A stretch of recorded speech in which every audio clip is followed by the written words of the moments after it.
ছাত্রদের আন্দোলন আমরা সমর্থন করি। ছাত্র যা করেছে ঠিক করেছে, মাননীয় প্রধানমন্ত্রী তার সদুত্তর দিয়ে ছাত্রদেরকে বুঝিয়ে রেখেছেন এবং ছাত্রদের কথা রেখেছেন। কিন্তু তার ভিতরে এই সুযোগ নিয়ে ঘোলা পানিতে মাছ শিকার করার জন্য যারা এই জায়গায় ঢুকিয়েছিলেন, তারা আবার সেই 2018-তে তারা আবার কিন্তু যে ধরনের কাজ করেছিলেন সেই কাজগুলো করার জন্য মাঠে নেমেছেন এবং সন্ত্রাস, জঙ্গিবাদ, অগ্নি সংযোগ, সহিংসতা এমন কোনো কাজ করেন নাই যা অতীতের সমস্ত দিনের ইতিহাসকে হার মানিয়ে নতুনভাবে তারা সৃষ্টি করেছিলেন। এই জায়গায় আমাদের বাংলাদেশ আওয়ামী লীগ সহ সদস্য সংগঠনের নেতৃবৃন্দ, বিশিষ্ট আলেমগণ এবং আমাদের প্রিয় সাংবাদিক ভাই বোনেরা, এবং এর সাথে সবচেয়ে বেশি ক্ষতিগ্রস্ত হয়েছেন আমাদের পুলিশ বাহিনী। আজকে পুলিশ বাহিনী তারা হাসপাতালে কাতরাচ্ছে, যারা মারা গেছেন অনেকে গাছে ঝুলিয়ে রেখেছেন মারার পরে। এই যে অপকর্ম করেছেন, এই অপকর্মের বিরুদ্ধে আজকে ইউনাইটেড পার্টির সভাপতি যে আয়োজন করেছেন তাকে অভিনন্দন জানাই, শুভেচ্ছা জানাই।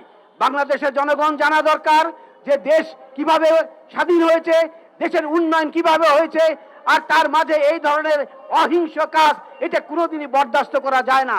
আমরা সততার সাথে, নিষ্ঠার সাথে দেশ পরিচালনা করতে গিয়ে যেখানে যেভাবে যা করা দরকার উন্নয়নের কাজ হাতে নিয়ে আমরা সেই কাজগুলো করেছি। আজকে দেখেন মেট্রো রেলে মানুষ যেটা 10 থেকে 20 মিনিটে উত্তরা থেকে চলে আসতো, তারা সেই মতিঝিল আজকে গত 3 দিন যাবত তারা অফিসে আসতেছে, দেখতেছে কি অবস্থায় তাদেরকে আসতে হয়। যারা সাধারণ জনগণ যারা এসেছেন তারা আনন্দ ভোগ করেছেন, অথচ এখন তারা কষ্ট পাচ্ছেন।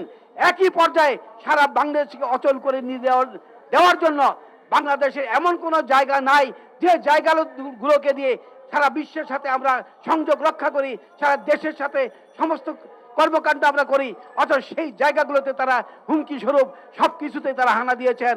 আমাদের এমন কোনো জায়গা নাই সেই জায়গাতে তারা বাদ দিয়েছেন। এই যে ক্ষয়ক্ষতি করার যে চিন্তা চেতনা, এই কাজ যারা করে এটা ইসলাম কোনোদিন সমর্থন করে না।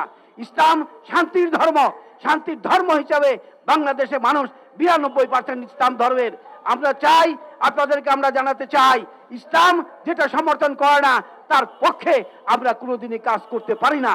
ইসলামের পক্ষে কাজ করে আমরা দেশ ও জাতির বৃহত্তর স্বার্থে জনগণকে আহ্বান করব, সারা বাংলাদেশবাসীকে জানাতে চাই, আসুন আমরা ঐক্যবদ্ধ হয়ে এই ধরনের সন্ত্রাস, জঙ্গিবাদ, নৈরাজ্য, সহিংসতা, আগুনে পোড়া এই সমস্ত যারা করেছেন তাদেরকে আমরা শনাক্ত করে আইনের আওতায় এনে তাদের শাস্তির ব্যবস্থা হোক।